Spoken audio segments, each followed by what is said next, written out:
In this video, I'm going to review the David Horne World of grip tools, the Horne top, the Moon top, and the Goldbar. But before that, I'm going to give you guys a quick review of some of the training I do.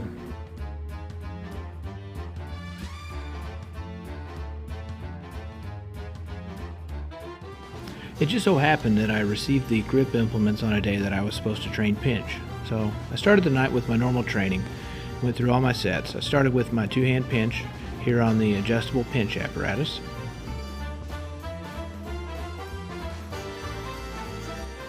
In between sets, I'm using the 2-inch climber's pinch with this band to add some resistance so that I can force my wrist to supinate while I'm lifting.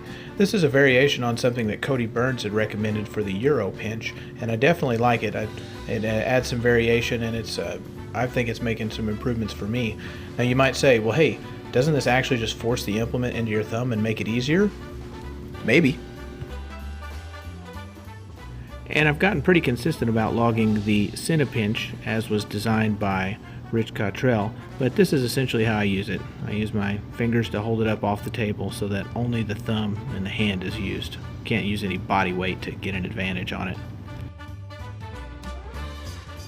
So now let's dive in on the David Horne Horne top, the anvil top. I don't much like vertical lifts, but I really like this one. This one is 1 inch at the tip, and it tapers down to about 3 inches. I don't have a caliper large enough, so I just used a piece of tape and did a little bit of math. Math is power.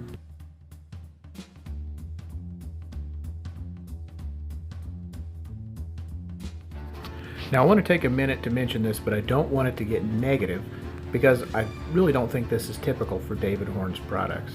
And I also realize that I'm a bit of a fabrication snob, and I maybe take things too seriously sometimes, but that's okay too.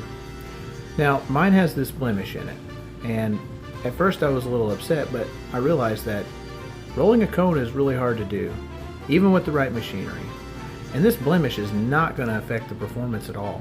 So I'm actually pretty happy that I have it because it's a one-off.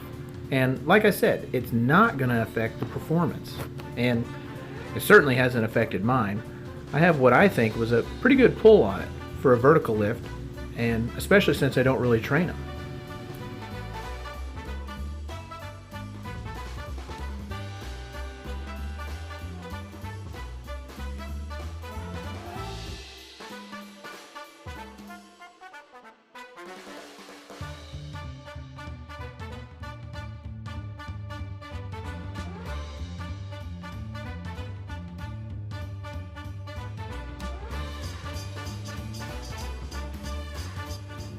From time to time I enjoy some stupid human tricks, and I think this falls neatly into that category. Now on to the Goldbar. It's about 2 inches, a little over, at the top of it, and it tapers down to 3.5 inches at the base. It's about 5 inches long and about 5 inches wide. The only reason I include these details is because I couldn't find them otherwise, and maybe I just didn't look hard enough. So this is my first time trying it, and I know these aren't good lifts, and the one that maybe even was good slipped. I have unofficially pulled more weight on it than what I show in the video here. I just didn't get video of it. In my wisdom, I failed to video a better attempt than what I show here. I really like this implement because it's easy on the thumb webbing, and that's a big deal if you're training pinch.